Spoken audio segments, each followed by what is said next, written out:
अल्हम्दुलिल्लाह अल्हम्दुलिल्लाहि रब्बिल आलमीन वल आकिबतु लिल मुत्तकीन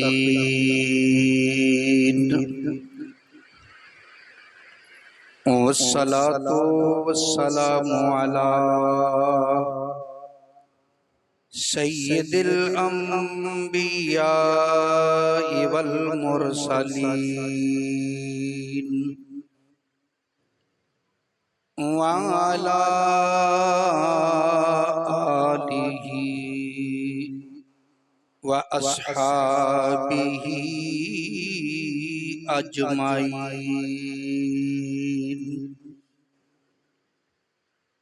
अरसलहु बिल हक़्क़ि बशीरन व नज़ीरा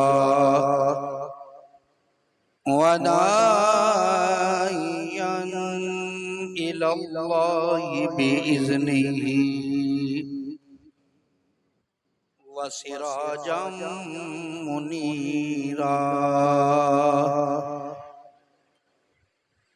अम्मा बअदु फ़अऊज़ु बिल्लाहि मिनश शैतानिर रजीम। बिस्मिल्लाहिर रहमानिर रहीम। कुल हल यस्तविल्लज़ीना यअलमूना वल्लज़ीना ला यअलमून। क़ालल्लाहु तबारक व तआला फ़ी मक़ामिन आख़र अला इन्ना औलिया अल्लाहि ला खौफ़ुन अलैहिम वला हुम यहज़नून। अल्लज़ीना आमनू व कानू यत्तक़ून। सदक़ल्लाहु मौलानल अज़ीम व बल्लगना रसूलुहुन नबियुल अमीनुल करीम व नहनु अला ज़ालिका लमिनश शाहिदीन वश्शाकिरीन वल्हम्दुलिल्लाहि रब्बिल आलमीन। बड़ी मोहब्बत से दुरूद व सलाम सलातो व सलाम अलैका या सय्यदी या रसूल अल्लाह व अला आलिका व अस्हाबिका सय्यदी या हबीब अल्लाह।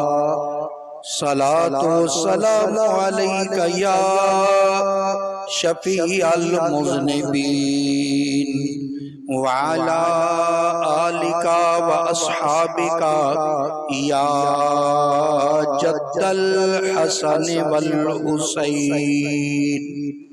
बलगल उला बिकमालिही कशफत तुजा बिजमालिही हसनत जमीउ खिसालिही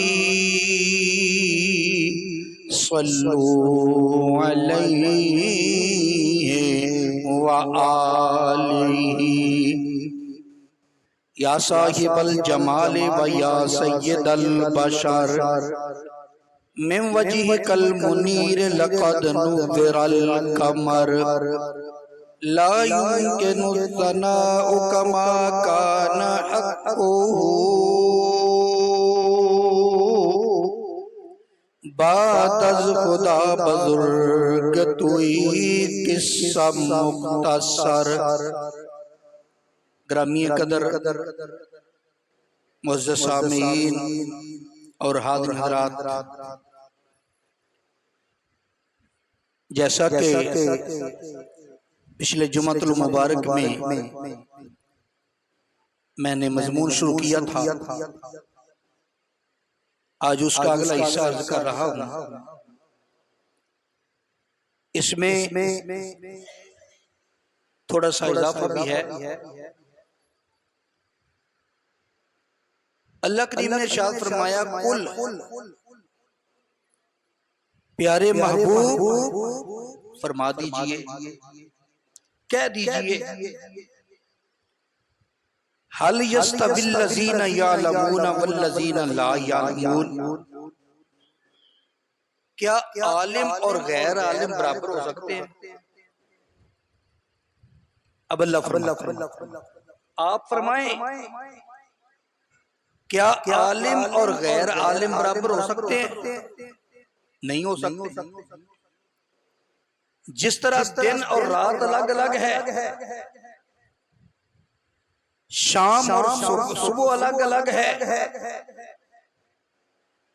आलिम और गैर आलिम अलग हैं, ये कभी एक जैसे नहीं हो सकते। ये बात ज़हन में रखें। और ये जो दौर है ये फितनों का दौर है। इतना बड़ा फितने का दौर है कि तुम्हारी जुबान से उधर जुमला निकला, उधर लोगों ने पकड़ लिया और फतवे शुरू हो जाते हैं। बड़ा नाजुक दौर है। इस नाजुक दौर में अपने अकायद भी बयान करने हैं और अपने आप को महफूज भी रखना है।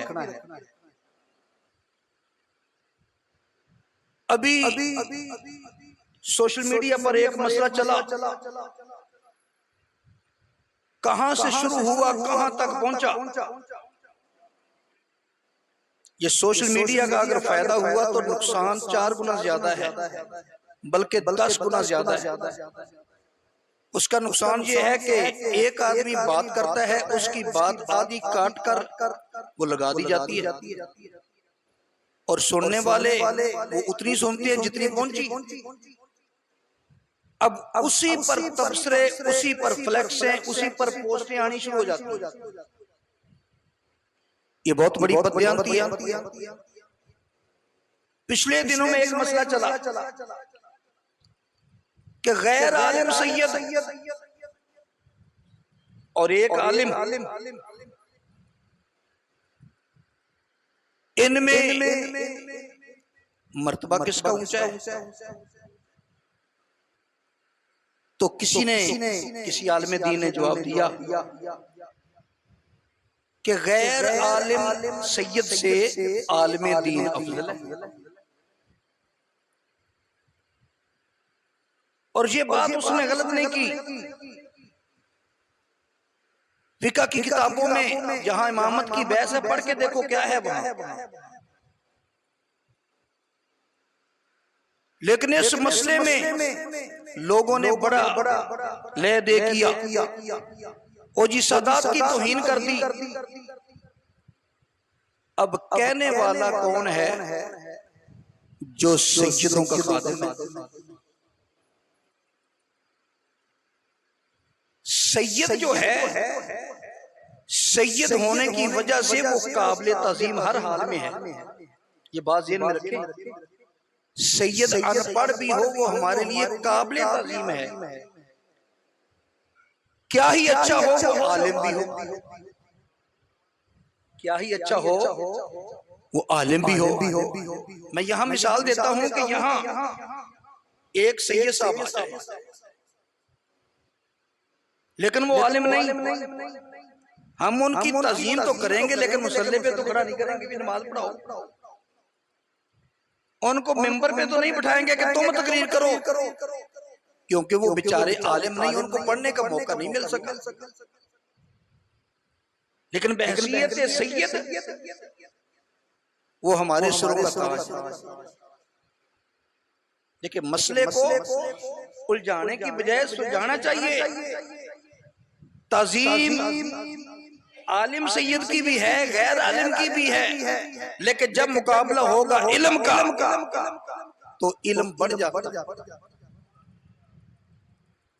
ये बात ज़हन में रहे। फुकहा में यही लिखा है कि 2 आलिम हों इकट्ठे, अब नमाज पढ़ानी है तो कौन पढ़ाएगा? तो कहते हैं जी इनमें जो ज्यादा आलिम होगा वो पढ़ाएगा। अच्छा, अगर आलिम भी दोनों बराबर हों फिर देखा जाएगा कि इनमें कुरान खूबसूरत कौन पढ़ता है, वो इमामत कराएगा। अगर कुरान भी दोनों खूबसूरत पढ़ते हों एक जैसे,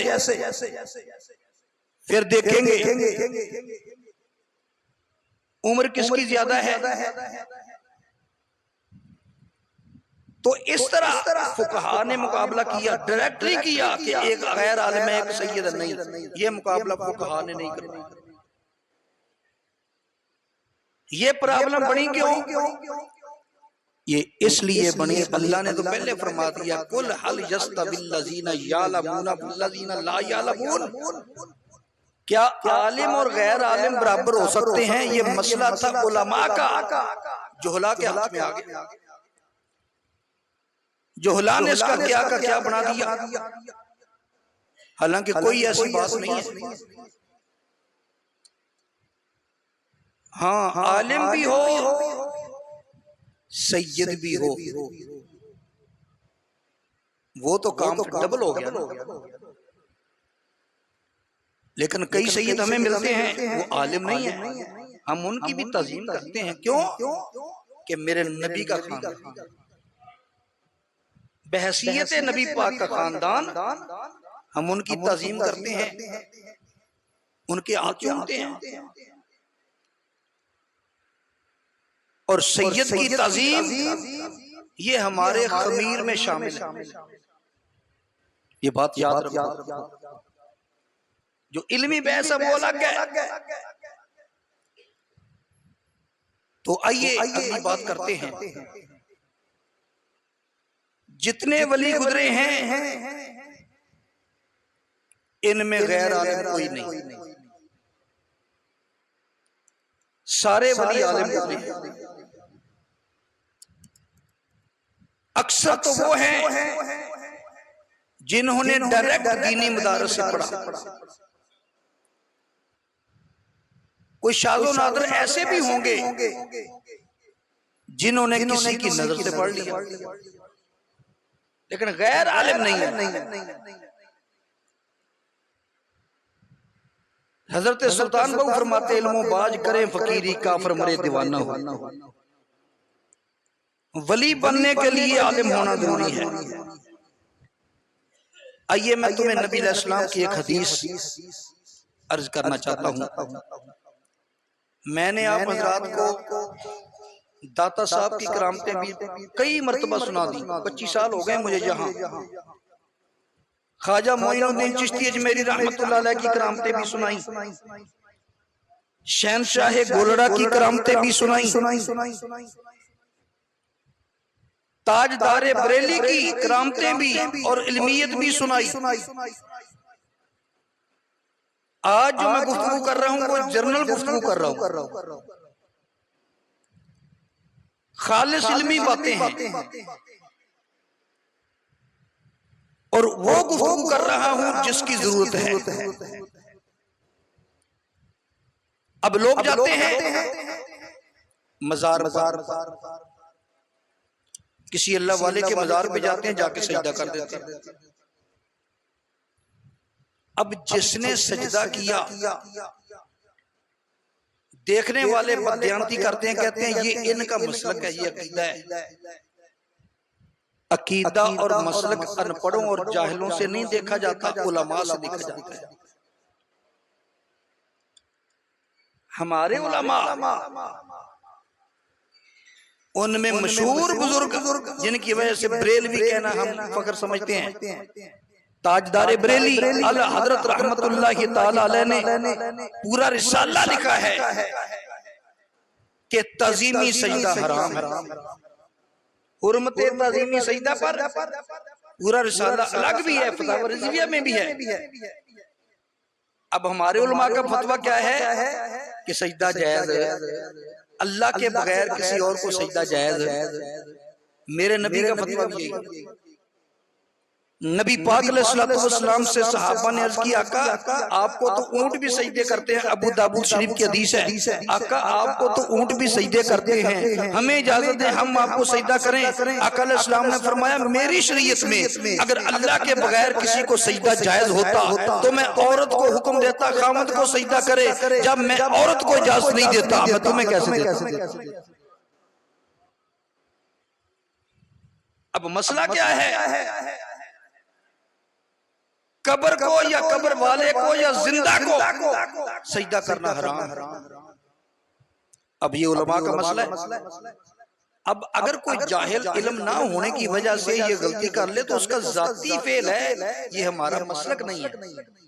मैं वजाहत ये करना चाहता हूँ कि एक अनपढ़ आदमी जहालत की बिना पर इस तरह का गलत काम का इर्तिकाब कर ले तो उसको मसलक पर न ठोका जाए, मसलक पूरे पर उसको मुसल्लत ना किया जाए। जो उसका जाती फेल है, जाती गलती है, उसकी इस्लाह करनी चाहिए। और इसी तरह क्या दूसरे मसलकों में ऐसे लोग नहीं है जो चोरी नहीं करते, जिना नहीं करते, शराब नहीं पीते, लेकिन हम उस एक शराबी को देखकर उस पूरे मसलक को ये नहीं कह सकते कि इनके नजदीक शराब हलाल है, ये नहीं कह सकते। उस एक आदमी के फेल को देखकर पूरी जमात पूरे मसलक को हम नहीं कह सकते कि इनके नजदीक जिना जायज है। भाई उस एक आदमी का जाती फेल है। तो दयानतदारी तो बहरहाल हाथ से नहीं जानी चाहिए। अल्लाह फरमाता है, ला यजरिमन्नकुम शनआनु कौमिन अला अल्ला तादिलू एदिलू हुवा अक़रबु लित्तक़वा। अल्लाह फरमाता है, किसी कौम की मुखालफत तुम्हें इस बात पर आमादा ना करे कि तुम अदल का दामन छोड़ दो। अदल तो किया करो, दयानतदारी तो करो। अब एक आदमी का फेल पूरे मसलक पे चस्पा कर देना ये बददियानती है और अदल के खिलाफ। और इल्म ये इतना बड़ा जेवर है, जितना बड़ा जेवर था उतना ही आज ये रुस्वा हो गया। इल्म भी बेकदरा हो गया, उलमा भी बेकदरे हो गए। बाज लोग कहते हैं मौलवी ऐसे मौलवी ऐसे मौलवी ऐसे। अल्लाह के बंदो चेक तो कर लो जो वो आलिम है भी कि नहीं। जब वो आलिम ही नहीं तो उसको उलमा पर चस्पा ना करो। मेरे आका सल्लल्लाहु अलैहि वसल्लम ने एक साहबी से फरमाया, जिंदगी गुजारने का तरीका सिखा रहे थे। तो मजमा और ज़वाइद की हदीस नंबर 495 है। इमाम तबरानी की अल मोजमुल औसत उसकी हदीस नंबर 5171 है। नबी पाक अलैहिस्सलाम ने फरमाया, उगदो आलिमन, फरमाया आलिम बन जा, और मुतअल्लिमन, अगर आलिम नहीं बन सकता तो फिर आलिम का शागिर्द बन जा, इल्म हासिल करने वाला बन जा। और मुस्तामियान, अगर शागिर्द भी नहीं बन सकता तो फिर कम से कम उलमा को सुनने वाला बन जा। फरमाया ओ मुहिब्बन, और सुनने का भी वक्त नहीं मिलता, कम से कम उलमा से प्यार करने वाला तो बन जा। और फरमाया वला तकुनिल खामिसा, पांचवा न बनना, ताहलिका, हिलाक हो जाएगा। जब पूछा गया रावी से कि वो पांचवा क्या है, उसने कहा पांचवें का मतलब ये है उलमा से दुश्मनी करने वाला, उलमा की तजलील करने वाला, उलमा से बुग़्ज़ रखने वाला। अब मेरे नबी ने क्या फरमाया, उगदो आलिमन, अब तालीम दे रहे हैं, फरमाया आलिम बन जा। अगर आलिम नहीं बन सकता और मुतअल्लिमन, उलमा से इल्म पूछने वाला बन जा। और मुस्तामियान उलमा को सुनने वाला बन जा, और मुहिब्बन उलमा को से मोहब्बत करने वाला बन जा। बस फरमाया ये चार कैटेगरियां हैं, इनमें से एक कम से कम कबूल कर। आलिम बन जाओ, सबसे ऊंचा काम है। नहीं बन सकते, उलमा से इल्म अखज़ करने वाले बन जाओ। नहीं बने, उलमा को सुनने वाले बन जाओ। अगर ये भी तुम्हारे पास ना बन सके तो कम से कम आलिम के मुहिब बन जाओ। अब इनमें कौन सा काम मुश्किल है? ठीक है, हमारी उम्र ज्यादा हो गई, हम आलिम नहीं बन सके, लेकिन बाकी 3 दर्जे तुम्हारे पास हैं।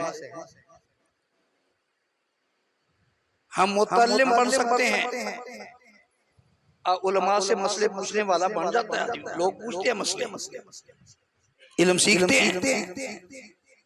और मुस्तामियान, ये जितने बैठे हो ये सारे मुस्तामियान तो हैं।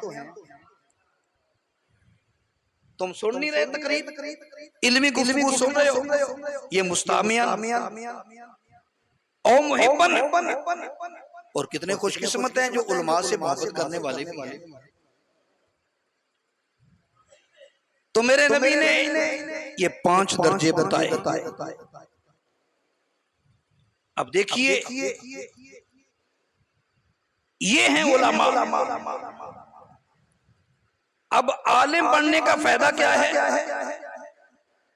मेरे नबी ने फरमाया, तिरमिज़ी शरीफ की हदीस है, फरमाया फकीहुन वाहिदुन अला शैतान, फकीहुन वाहिदुन अशद्दु अला शैतान मिन अल्फ आबिदिन। ये जामे तिरमिज़ी और इब्ने माजा की हदीस नंबर 222, तिरमिज़ी की 2681 है। नबी पाक अलैहिस्सलातु वस्सलाम ने फरमाया, एक फकीह आलिम शैतान पर एक अनपढ़ आबिद 1000 हो, और एक फकीह आलिम हो वो 1000 अनपढ़ आबिद उसके लिए उतना भारी नहीं है जितना एक आलिम उसके लिए भारी है। शैतान तो आलिम से चालू है, क्योंकि इल्म से चालू है। अब ये बातें हैं सुनने वाली और समझने वाली। और फिर अब दाता अली जवेरी रहमतुल्लाह अलैह की बात करते हैं, आला हज़रत की बात भी करता हूं। दाता अली जवेरी रहमतुल्लाह अलैह का गालिबन 900 कितना उर्स है ये पता किसी को? 88वां 985वां उर्स है दाता अली जवेरी का। लेकिन अब भी सोशल मीडिया पर एक आदमी आके कहता है दादा साहब की वलायत साबित करो। 985 साल से वो अल्लाह के वली हैं, और अब उठकर ये कहता है, कमरे में मुंह बंद करके, बंद कमरे में बैठकर कहता है दाता साहब की वलायत साबित करो। अल्लाह के बंदे, पूछ उनसे ख्वाजा मोइनुद्दीन चिश्ती अजमेरी रहमतुल्लाह अलैह ने फैज किससे लिया? अभी भी पूछते हो दाता की वलायत साबित करो। अच्छा चलो, कुछ कहते हैं जी उनका नाम अली बिन उस्मान अजवेरी है, तुम दाता दाता कहते हो। दाता कहना तो शिर्क है। मैंने पहले कहा अल्लाह फरमाता है आलिम और गैर आलिम बराबर नहीं। दाता कहना शिर्क कैसे हो गया? वो देखो जी, दाता तो अल्लाह का नाम है, तुम लाहौर वाले को दाता कहते हो अली अजमेरी। अल्लाह के बंदो, जब उन्हें दाता साहब कहा जाता है तुम्हें यहीं से मालूम कर लेना चाहिए कि इनको अल्लाह नहीं समझते। उनका 985वां उर्स है। उर्स का मतलब यह है कि 985 वर्ष हो गए उनको कब्र में गए हुए। जिसकी कब्र हो वो दाता अल्लाह नहीं होता। जिसकी कब्र हो वो अल्लाह नहीं हो सकता, अल्लाह का शरीक नहीं हो सकता। जिसको मौत आए वो अल्लाह नहीं हो सकता, अल्लाह का शरीक नहीं हो सकता। शिर्क इतना सस्ता नहीं है। नबी पाक अलैहिस्सलातु वस्सलाम ने फरमाया था, सही बुखारी शरीफ की हदीस पढ़ रहा हूँ, वल्लाहि मा अखाफु अलैकुम वल्लाहि मा अखाफु अलैकुम अन तुशरिकू बादी वलाकिन्नी अखाफु अलैकुम अन तनाफसू फीहा। फरमाया मेरे गुलामों, मुझे तुमसे इस बात का डर ही नहीं कि तुम शिरक करोगे, इस बात का डर है कि तुम दुनियादार बन जाओगे। आज हम दुनिया का लालच करते हैं, लेकिन मेरे भाई हम शिरक नहीं करते। अगर कोई लाइल्मी में करता है, उसको बता दिया जाए तो वो मान जाता है। शिरक तो नहीं करते। वो जी दाता इसलिए है कि दाता अल्लाह को भी कहा जाता है। अल्लाह के बंदो, अल्लाह के जो 99 नाम है उनमें दाता है। दाता तो अरबी का लफ्ज ही नहीं, अल्लाह के सारे नाम अरबी में है। दाता हिंदी जुबान का लफ्ज है, और हिंदी की लुगत उठाकर देख लिए, बल्कि उर्दू लुगत उठाकर देख ले, दाता के 7 माने लुगत में मौजूद हैं।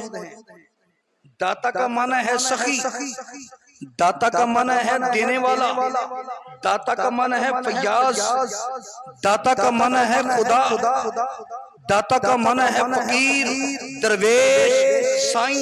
ये दाता के माने। एक माना सिर्फ खुदा वाला है, वो भी लफ्ज़ खुदा है, और खुदा भी अरबी में नहीं है। तुम लफ्ज बोलते हो ना खुदा, ना खुदा किसको कहते हैं? ये जो कश्ती चलाता है उसको ना खुदा कहते हैं। असल में ये नौ खुदा था, कश्ती को कंट्रोल करने वाला नौ खुदा, इसको ना खुदा कह देते हैं। कसरत इस्तेमाल की वजह से ना खुदा बने। अब भाई ये दाता की तरफ, दाता का माना सखी भी है, दाता का माना दरवेश भी है, दाता का माना फयाज भी है, दाता का माना देने वाला भी है, दाता का माना दरवेश, फकीर, साईं भी है। अब इन मानों में अगर कोई दाता साहब को दाता कहे तो ये अल्लाह कैसे हो? ओ नहीं जी, अल्लाह को भी दाता कहते हैं। अभी तुम कहते हो, साहबा ने तो दाता नहीं कहा। उस वक्त लफ्ज़ दाता नहीं बोला जाता था। चलो अब लफ्ज़ दाता, इस पर मैं ज्यादा बहस नहीं करता क्योंकि हो चुकी है कई मरतबा, लेकिन एक दो मिसालें देता हूं कि लफ्ज़ दाता ये शिर्क उस वक्त बन सकता है जब माना में बराबरी हो। हम माना में बराबरी नहीं समझ। वैसे किसी को दाता कहना बड़ा जुर्म है, या रब? रब तो अरबी का लफ्ज़ है ना। हजरत सैयदना यूसुफ अलैहिस्सलाम के जब पास 2 नौजवान भी जेल में गए, यूसुफ अलैहिस्सलाम के पास 2 साथी और भी जेल में आए, तो यूसुफ अलैहिस्सलाम को कहने लगे हमने ख्वाब देखा है। एक कहने लगा मेरे सर पे रोटियां हैं, तो हवा से फजा से परिंदे आन आन कर वो रोटियां तोड़ तोड़ के ले जा रहे हैं। दूसरा कहता है मैं अंगूर निचोड़ रहा हूँ। हजरत यूसुफ अलैहिस्सलाम ने फरमाया उनमें एक बादशाह का बावर्ची था, एक बादशाह का साकी था, जो इन पर इल्जाम लगा था ये बादशाह को जहर देने लगे थे। इस इल्जाम में इनको गिरफ्तार करके जेल भेजा गया। अब यूसुफ अलैहिस्सलाम फरमाते हैं साकी को, फरमाते हैं दोनों की ख्वाब सुनकर फरमाया या साहिबा ये सिजने अम्मा अहदुकुमा फयस्की रब्बहु खमरा। ये कुरान 11वां पारा और 12वां पारा पर सूरह यूसुफ निकाल कर देख लीजिए। हजरत यूसुफ फरमाते हैं या साहिबा ये सिजने अम्मा अहदुकुमा फयस्की रब्बहु खमरा। फरमाया मेरे जेल के साथियों, तुम में से जो अंगूर निचोड़ रहा था उसके ख्वाब की तबीर ये है कि वो आदमी बरी हो जाएगा, अपनी ड्यूटी पर बहाल हो जाएगा, अपने रब को शराब पिलाएगा। फयस्की रब्बहु खमरा, अपने रब को शराब पिलाएगा। वो कौन सा रब है जो शराबें पीता है? भाई मेरा रब तो खाने पीने सोने से पाक है, औलाद से पाक है, माँ बाप से पाक है। मेरा अल्लाह तो इन तमाम चीजों से पाक है। वो कौन सा रब है जो शराब पीता है? वो कहता है अपने रब को शराब पिलाएगा। किसी मसलक के आलिम के पास चले जाओ, बगैर किसी तफरीक के, उसे कहो जी फयस की रब्बा हुक्मरा, ये तो कुरान है सूरह यूसुफ में कि वो अपने रब को शराब पिलाएगा। वो कहेगा बेटा यहाँ रब का मतलब बादशाह है। रब का मतलब क्या है? लफ्ज रब बोला और मुराद बादशाह ली। इसी तरह लफ्ज दाता बोलकर हम दरवेश, फकीर और साईं और सही उसका माना नहीं दे सकते। लो एक और सुनो, बस दो ही मिसालें इसकी देनी है क्योंकि ज्यादा मिसालें मैं दे चुका हूं कई मरतबा। मौलाना कौन है? हर मसलक का जो जुमा पढ़ाता है, तकरीर करता है, लोग उसको मौलाना कहते हैं। हर मसलक कहते हैं ये मौलाना। फलां तरीक को महफिल होगी, सीरत नबी कॉन्फ्रेंस होगी, उसमें हजरत मौलाना फलां साहब किताब फरमाएंगे, मौलाना फलां साहब किताब फरमाएंगे। इनसे पूछो मौलाना कौन है? तुम्हारा मौलवी मौलाना है? तो कुरान सूरह बकरा की आखिरी आयत, वाफु अन्ना वगफिर लना वरहमना अंत मौलाना। कुरान कहता है अल्लाह मौलाना, तुम कहते हो हमारे मौलवी मौलाना। और मुझे ये बताओ अब शिरक बना के नहीं बना? अब अल्लाह भी मौलाना, तुम्हारा मौलवी भी मौलाना। अब बताओ शिरक बना के नहीं बना? जब अल्लाह को मौलाना कहा और मौलवी को भी मौलाना कहा तो शिरक नहीं बना। अगर तुम अल्लाह को दाता कहते हो तो लाहौर वाले को कहने से शिरक कैसे बन गया? ये मेरी बात समझ रहे हैं ना? बस थोड़ी सी एक मरोड़ी है इसमें। जब माने में बराबरी ना हो तो शिरक नहीं बनता। जब हम अल्लाह को दाता कहते हैं तो दाता का माना देने वाला है। अल्लाह देता है, देता अल्लाह भी है, देता लाहौर वाला भी है, लेकिन दोनों के देने में फर्क है। अल्लाह को देने के लिए किसी से लेना नहीं पड़ता।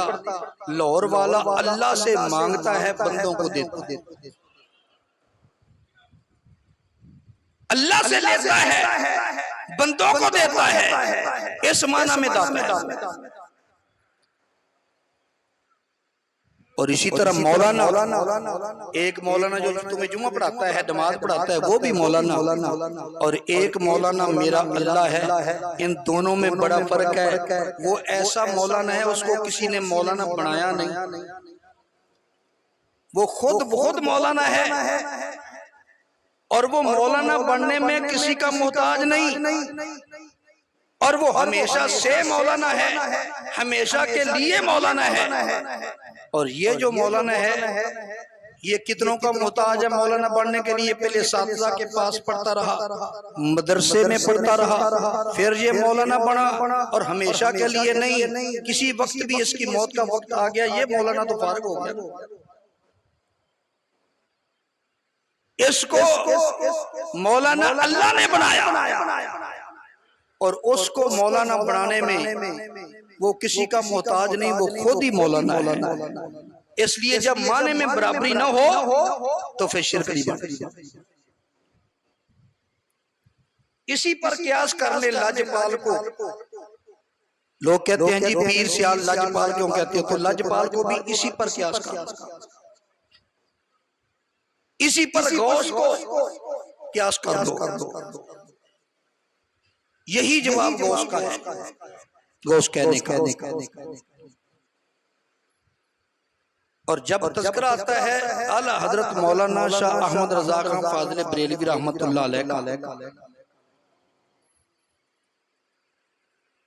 तो लोग बड़ा वर्गलाते हैं, कहते हैं जी आला हजरत, आला हजरत। कहते हैं हजरत अबू बकर सिद्दीक। देखो लोगों को वर्गलाने का तरीका देखो। हजरत अबू बकर सिद्दीक, हजरत उमर फारूक, हजरत उस्मान गनी, हजरत अली, हजरत तलहा, हजरत जुबैर, इनके साथ सिर्फ हजरत और मौलाना अहमद रजा के साथ आला हजरत, ये इनसे भी बड़े हो गए, वो सिर्फ हजरत, ये आला हजरत। इसके कई जवाब हैं, अगर अल्लाह तौफीक दे समझने की, तवज्जो देंगे तो समझ आएगी। पहला जवाब तो यही है, तुम्हारे मौलवी के साथ लगता है शेखुल हदीस, शेखुल कुरान, इमामुल मुतकल्लिमीन, ये किसी सहाबी के साथ नहीं लगता। सहाबी को तो सिर्फ हजरत अबू बकर, इधर कहते हैं हजरत अल्लामा मौलाना शेखुल हदीस शेखुल कुरान फलां साहब। अब उनको कुरान नहीं आता था, उनको हदीस नहीं आती थी, कुरान तो उन्होंने तुम्हें बताया, हदीस तो तुम्हें उन्होंने बताई, वो शेखुल कुरान क्यों नहीं, वो शेखुल हदीस क्यों नहीं, तुम्हारा मौलवी क्यों शेखुल हदीस है, क्यों शेखुल कुरान है। अब ये अबू बकर सिद्दीक से बढ़ गए।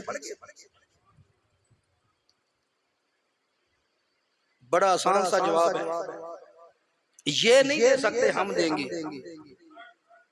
हम कहते हैं जब उनके साथ लग गया ना रदी अल्लाह अन्हु, हजरत अबू बकर सिद्दीक रदी अल्लाह अन्हु, हजरत उमर फारूक रदी अल्लाह अन्हु, हजरत उस्मान गनी रदी अल्लाह अन्हु, जब लफ्ज़ रदी अल्लाह उनके साथ लग गया, पता चला ये सहाबी है। उनका सहाबी होना सारी कायनात के शेखुल हदीस, सारी कायनात के शेखुल तफसीर, सारी कायनात के शेखुल फिक़ह, ये मिल जाए, ये उनके पांव की धूड़ तक नहीं पहुंची।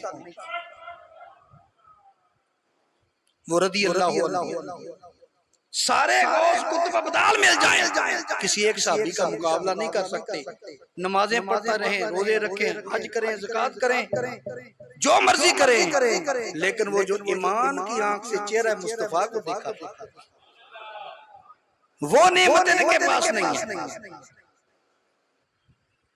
तो जब हम आला हज़रत कहते हैं, अभी मैं इसका जवाब दे लूं, फिर मैं एक और बात करूंगा। हम आला हज़रत कहते हैं, आला हज़रत का मतलब हमारे नजदीक ये है कि उनके दौर में जो उलमा थे उनमें से वो आला है, बस।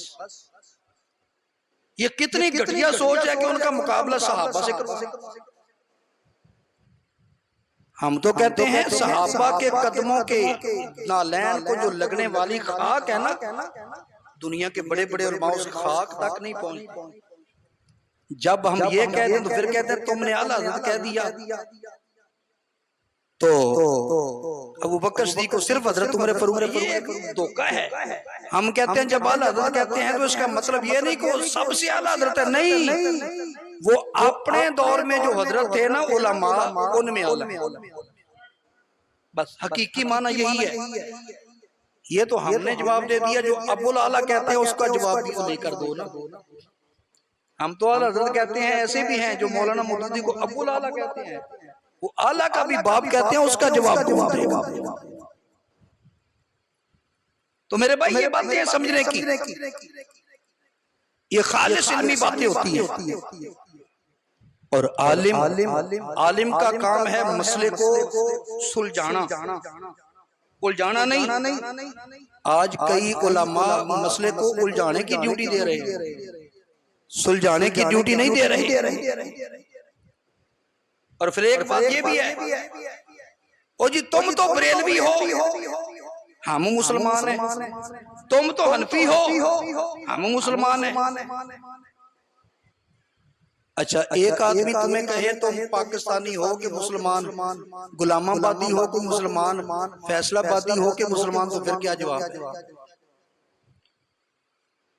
तुम क्या कहोगे कि नहीं हम मुसलमान, हम फैसलाबादी नहीं, हम गुलामाबादी नहीं, रहते तो गुलामाबाद। ये कैसे कैसे मन गढ़ बातें मुसल्लत कर दी गई लोगों को उलझाने के लिए। सुनिए, हम मुसलमान हैं, हिंदू सिख और ईसाई यहूदी के मुकाबले में हम सिर्फ मुसलमान हैं, मिर्ज़ाई के मुकाबले में हम सिर्फ मुसलमान हैं। मुसलमानों के दावा करने वालों में जब इख्तिलाफ पड़ा, 4 इमाम हैं जिन मुसलमानों ने जिस इमाम की तहकीक को माना, उसने नाम किसी ने इमाम आजम की तहकीक को माना, वो हनफी बन गया। जिसने इमाम शाफी की तहकीक को माना, था वो मुसलमान, है वो मुसलमान, लेकिन वो शाफी बन गया। जिसने इमाम मालिक की तहकीक को माना, वो मालिकी बन गया। जिसने इमाम अहमद बिन हंबल की तहकीक को माना, वो हंबली बन गया। हम मुसलमान हैं, तहकीक इमाम अबू हनीफा की मानते हैं, इसलिए मुसलमान हैं, फिर हम हनफी हैं। फिर हनफी सारे अहले सुन्नत हैं। अहले रिफ्ज के मुकाबले में, अहले तशय्यो के मुकाबले में हम अहले सुन्नत हैं। अहले बिदअत के मुकाबले में हम अहले सुन्नत हैं। और जब अगली तकसीम हुई तो हम अपने आप को बरेलवी कहते हैं। बरेलवी कोई फिरका नहीं, कोई मसलक नहीं, कोई मजहब नहीं, सिर्फ निस्बत की बिना पर। ये कितने तुम्हारे अंदर सियालवी बैठे हैं जो सियाल शरीफ गए भी नहीं होंगे। कितने तुम्हारे अंदर कादरी बैठे हैं, कभी वो गौस पाक के मज़ार पे गए भी नहीं होंगे।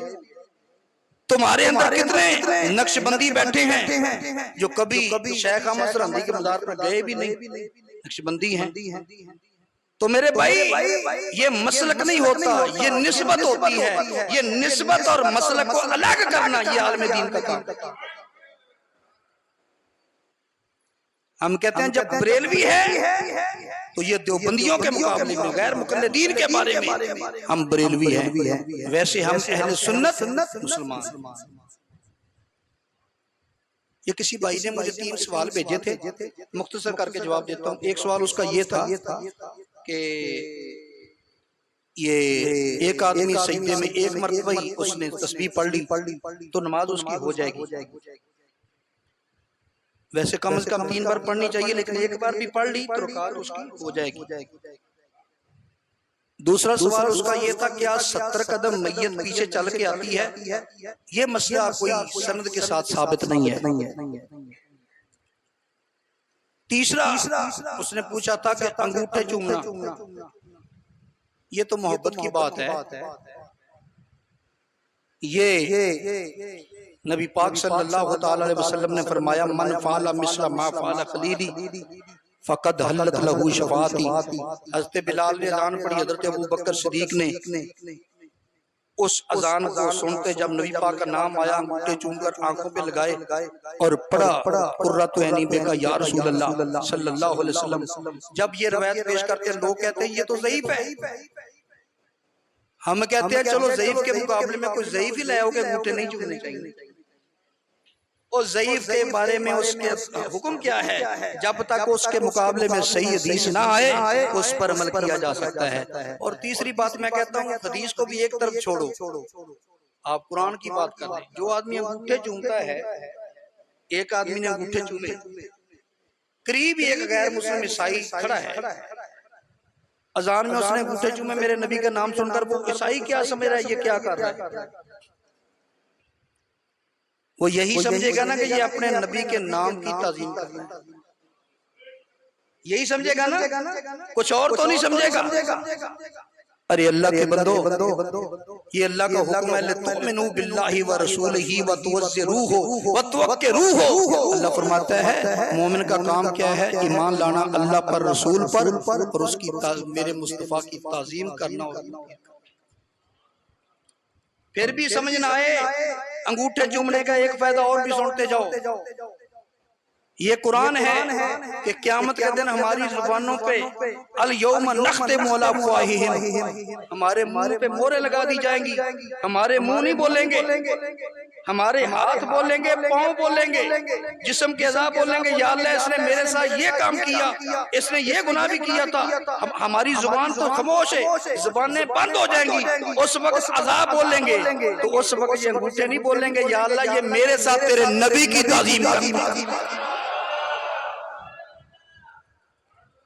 जुबान तो बोल नहीं सकेगी, अंगूठे तो बोलेंगे ना, या अल्लाह ये मैं हमारे साथ तेरे नबी के नाम की ताज़ीम करता था, तुम आप फैसला कर लो ये सौदा घाटे वाला है या मुनाफे वाला।